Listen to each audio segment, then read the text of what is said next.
welcome back to Marydale Lane. My name is Maddie, and today I'm going to be talking about the artist's way.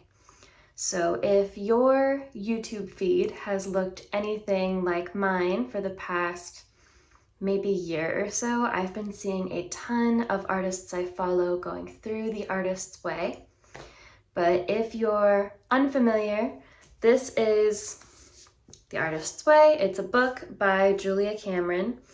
And the premise of this book is to help artists who are creatively blocked. So people that have inner creative dreams but are not necessarily living a creative career. And I've seen some videos of people kind of going through the artist's way, but I can't say that I've ever watched anyone's full journey through the book, if that makes sense. But I became interested in this book about a year ago, so I bought a copy of it last fall. I actually own two copies. I have this copy and I have it on audiobook, so I really haven't had an excuse not to do it. But yeah, I became interested in it and started it, but the thing about The Artist's Way is that it's structured into different weeks. And each week has different tasks that you go through and different challenges to help you kind of get unstuck and figure out what you want to do, what's stopping you from living your creative dreams, all that sort of thing. But there are two big components to The Artist Way that stay consistent throughout the whole thing. And the first one is the morning pages. So as part of doing The Artist's Way, you have to complete your morning pages, which is a journaling exercise where every single day, no matter what, you have to complete 3 pages of writing. And it doesn't have to be about anything specific, but I think the goal of it is just to kind of be able to get through all of the clutter that's in your brain. And as you're writing, your brain will start digging deeper within itself, and you start to uncover other things that may be blocking you from creating art or whatever you want to be doing. So, and along with morning pages, during each week of the book, there are specific kind of questions and prompts that you can journal with also as part of your morning pages or in addition to. And then the other component is the artist date. So for every week, you spend 2 hours doing an artist date, which is where you take yourself to do something that is enjoyable to you. Again, this is pretty free form, but the premise is just that you are setting aside time for yourself to gather creative inspiration and whatever that looks like for you. And I really liked the idea of all of this when I first got the book. I read the first bit and I was like, yeah, this seems great. And then I convinced myself that I didn't have time for it, which isn't true. I managed to convince myself that I don't have time for a lot of things, but the truth is that I do. I'm just spending my time doing other things. And so I've had this book for a year and I am finally going, you know what? I am going to commit to this book. For me especially, the morning pages take a long time. It takes me a while to write through 3 pages, usually at least 30 minutes. And I was like, I don't have time to do that in the morning, so I can't do this, which is silly. I kind of don't have time to do it in the morning unless I want to really get up early, because I already do some of my other habits in the morning. But I was like, I feel like I can still do this and just write my pages when I get home from work. And I feel like that's okay. I feel like I should not be letting that stop me from going through this book. Because as I've already talked about on this channel, if you're new though, you may not know, but my goal is to ultimately open a children's bookstore. So my ultimate goal is not necessarily to make a living from producing my own works of art, but I want to have an art studio space within that kind of book shop vague idea And so for me, creativity is still an important part of my life and my career. And so I do also enjoy making art. But once again, like a lot of people do, I feel like I currently have trouble prioritizing my time to make sure that I'm doing the things that I actually enjoy doing, because it's a lot easier when I get home from my 9 to 5 and I'm exhausted. It's so much easier to just plop myself in front of my laptop and watch YouTube videos or scroll through websites or do whatever. But then I gain almost nothing from that. Sometimes I might see something interesting, but it's not the same value that I get from reading a book or working on a painting. So what I'm really trying to do is prioritize the things that I actually enjoy. And I think that getting through this book will help me do that. So I am finally committing to starting it. I'm going to do the artist's way. And I'm going to make a video about it because I know that if I post a video about it, I will feel embarrassed if I don't follow through. So you guys are my current accountability partners through this journey. And so I thought I would go ahead and share a couple of the things that I have to help me get through morning pages. And then I do also have a little bit of a mini fall book haul, because that's the kind of content that I enjoy watching. So I'm going to include it in this video. But yeah, I am committing to the artist's way. So since I picked up the book, I had given morning pages a try. And again, clearly I was not good at being consistent with it, but I have been reasonably consistent with journaling in some capacity. So this is my current journal. This is from Cognitive Surplus, which is based out of Portland, Oregon. They're a shop on Etsy. I loved this constellation design. And then this is a sticker that I designed that I was really happy with how it came out. So I put it on the notebook. But this is the journal I've been using. You can tell it's a little bit beat up. It's done a lot of traveling with me. And this is where my bookmark is. So I'm almost at the very end. So about a month ago, I took a trip up to Victoria, BC. And this trip is part of what really inspired me to get serious about committing to the artist's way and really cementing me coming back to this YouTube channel, because I had left it abandoned for several months, and that trip really got me thinking that I should restart it and double down on my commitment to it. So that's why now I'm here every single Saturday. But while I was there, I stumbled into a stationery shop and went ahead and bought my next journal for when I finish that one up. And it is this beautiful green cloth-bound one. The back says it's from Princeton Architectural Press. And I really like this one. The inner pages are like green and mushroomy. And it has all of these little baby illustrations.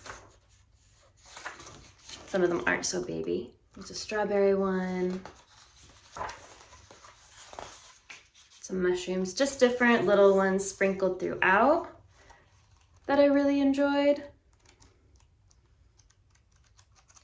And this one is lined on both sides of the spread. This one that I'm using right now has lines on one side of the spread and a grid on the other side. Let me open up a blank page so I can show you. Oh, I'm really close to the end. But yeah, it's lined on one side and gridded on the other. And the grid, it's really hard for me to keep my handwriting even. I end up going kind of all over the page, which is fine because your morning pages aren't really meant to be for anyone else but you. But I don't like the way it looks. I feel like it makes my thoughts even more chaotic. So I'm excited to start this one. Plus, this may be cheating a little bit, but the green journal is significantly smaller. 3 pages in this journal is so much writing. And so I do kind of feel like 3 pages in this journal is going to be a little bit more easy to commit to. But I'm trying to remind myself that I do genuinely want to get the most out of this experience. So if I end up feeling like I'm not getting enough out of it, I can extend the length requirement. But yeah, I'm really excited to start this one. I love cloth-bound books. I love this color. Really excited about it. Having like a beautiful journal and nice supplies is definitely something you don't need, but it helps me stay motivated. Oh, hang on, I'm gonna peel off this sticker. I didn't realize it'd be an easy one to peel off. I thought it'd be hard.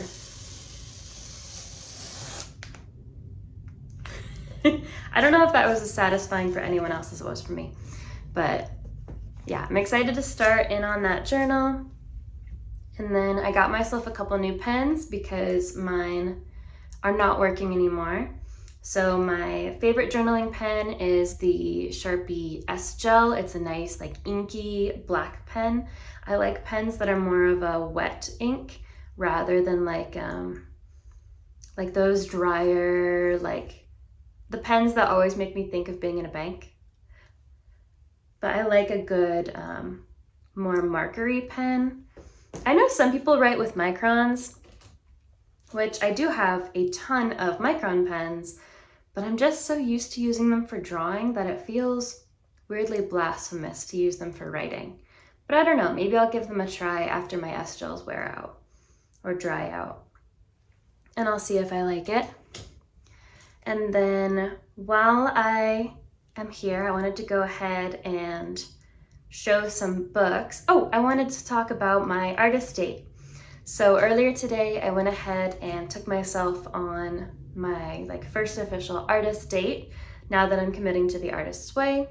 So what I did was I went to a park not too far from where I live and did a little bit of a nature walk. Future Maddie is going to insert a montage of some moments from that now.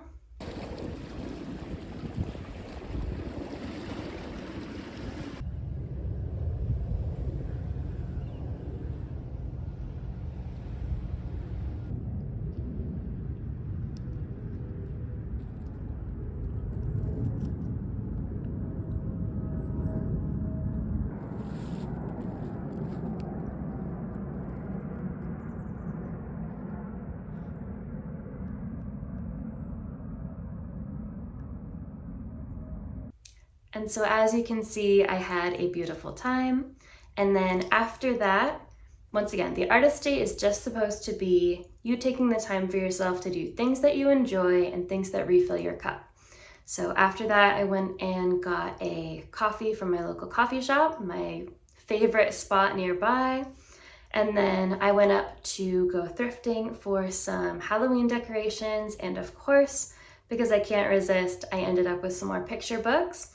So I wanted to go ahead and show the ones I found and then what I'm reading this fall as well. So one of the ones I found was the Dragonology Handbook.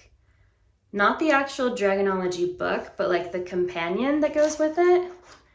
And it's in really good shape. All the little inserts are still intact. But I just think books like this are so fun. I'm just missing a few stickers from the sticker page at the back, but I'm not too worried about that. One that's been on my list for a long time is The Last Stop on Market Street. It came out in 2016 and it won a lot of awards. I knew that it had won the Caldecott, but it also won the Newbery Medal and the Coretta Scott King Illustrator Honor. It is a really great book. It's a beautiful portrayal of diverse urban life. I really love picture books that take place in big cities. I think there's such a good charm to them. But I was really surprised to find this one secondhand because it's still a pretty new release and it had such huge critical acclaim. But this one is in beautiful shape, like none of the corners are bent. So I was really excited to find it. And then this one, the dust jacket is a little rough, but the rest of the book is in great shape. But this one is Maybe by Kobe Yamada. And Kobe Yamada is, I feel like, a really hot children's book author right now. Like I feel like he's come out with a lot recently. And everything he makes, he always collaborates with these like gorgeous illustrators that create these really lovely, fantastical books. This one won the Nautilus Book Award. But I remember this one coming out, and at the Children's Museum where I work, we even sold a little toy of this stuffed pig, like with a copy of the book. And I think Kobe Yamada might be a local author. I think he's from around the Seattle area, which is where I'm located. But yeah, just really beautiful. Once again, this is one that I was really surprised to find secondhand, especially in as good of condition as it is, just because of the acclaim. And again, I think it's a pretty recent publication. This one is, what does it say in the front? Does it tell me in the back? 2019, so even more recent than Last Stop on Market Street. Yeah, those are a few of the picture books that I got during my artist date today.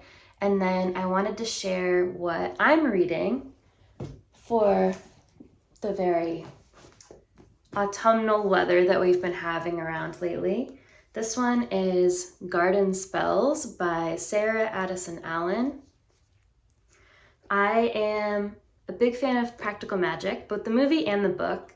I read the book probably a few years ago now, but I read it in autumn and I loved it. And this one definitely has really similar vibes, and honestly plot-wise, although I'm not very far into it. I've only 30 pages in, but already I'm noticing a lot of similarities. So I'm really curious to see as the book progresses how much it will stay similar or diverge from Practical Magic. But this one I really like. I got it from my local library, and well, it's a little beat up, but I'm excited to be reading this one for fall.